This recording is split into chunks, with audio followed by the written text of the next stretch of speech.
I'm Dr. Devra Davis, and I'm here in Australia talking about my new book, Disconnect. I'm an epidemiologist and a toxicologist, a fellow of the American College of Epidemiology and formerly the American College of Toxicology. I worked in the Clinton administration. I was the founding director of the Board on Environmental Studies and Toxicology at the U.S. National Academy of Sciences, and that was the group that did the study recommending the ban on smoking on airplanes quite some time ago. But I'm really here because I'm deeply concerned about what we know now about microwave radiation and how it affects the developing brain and body. Recently, the cell phone industry has been issuing advisories itself. These are often buried inside phones, and they're telling you something very important that everyone has a right to know, which is a mobile phone is a two-way microwave radio. It's never been tested for safety for long-term use, and because of that, Telstra has now begun to issue advice about using a headset, using a speakerphone. In America, Consumer Reports, a respected publication, has recently recommended that no one keep a mobile phone in their pocket. And that's because if phones were tested in the pocket, the levels of radiation from those phones would exceed the safety guidelines that are currently operating. Brain cancer actually is more than 200 different types of diseases. 200 different types. And it's a terrible disease. Most people don't survive it. Their lives are shortened by it. What we know about it is that ionizing radiation causes it. And we know that from studies of people who got heavy doses of X-rays for treatment for something and then went on to develop brain cancer 30, 40, or 50 years later. Studies have been done that have looked at what happens to neural stem cells, baby stem cells, brain cells, when you expose them to mobile phone radiation.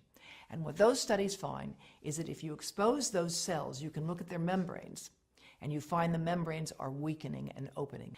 And all of these tests have experimentally indicated that mobile phone radiation can damage human brain cells, and it causes more damage to young human brain cells than to old human brain cells. Because when you put that phone here, your head is the antenna, and half of the radiation from the phone gets into you. That's the modeling work that we've done at Environmental Health Trust, which shows that a young brain will absorb the radiation almost all the way through the eye of a 3-year-old, and even an adult 34-year-old, it will still get into this part.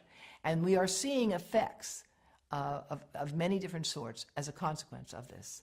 Those who are on the front line of dealing with young children are deeply concerned about this at a professional level in the United States and around the world. In Israel, as well as France, as well as Belgium and Taiwan, there's an active government program to discourage the use of mobile devices by young children. There's a growing literature showing that prenatal exposure to mobile phone radiation causes serious defects in the offspring. Smaller brains, more brain damage, smaller livers, more liver damage, damage to skin cells as well. There are good reasons for concern about the long-term and short-term effects of mobile phone radiation, particularly on children, but especially on sperm. Now, the sperm studies have been developed in more than 7 different countries, and what they find is that the sperm that are exposed to current levels of mobile phone radiation die 3 times faster and have 3 times more damage on their DNA, indicating that mobile phone radiation is damaging to human sperm. More than 100 scientists have joined with me and with the chief of obstetrics and gynecology at Yale University Medical School. We have put together the Baby Safe Project, and they are handing out information to every pregnant woman that walks into Yale New Haven Medical Center, $4,500 a year, telling them how and why they need to avoid exposing the pregnant abdomen to mobile phone radiation. The breast cancer story in mobile phones is complex, as breast cancer is a complicated disease.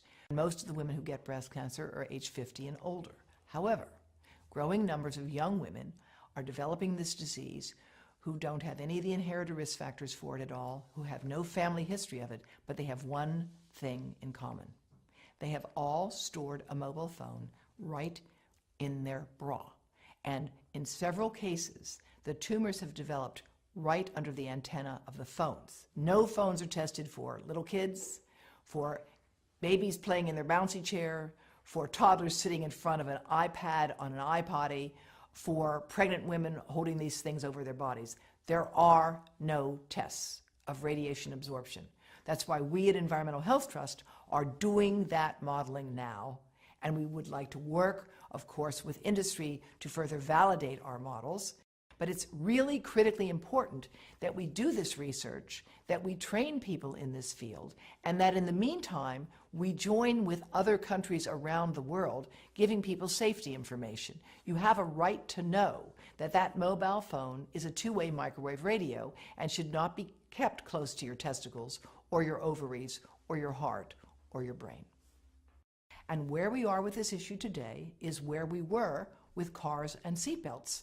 Australia has led the world in requiring seatbelts. It is leading the world with respect to handguns, and it can lead the world with respect to the right to know about mobile phone radiation.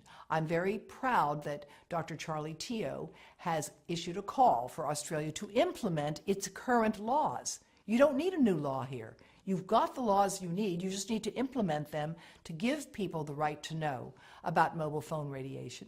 And again, I'm delighted that Telstra's taken the first step. I think Arpanza actually does have information on their website about how to reduce radiation by keeping your calls short and telling you how to use a headset and a speakerphone.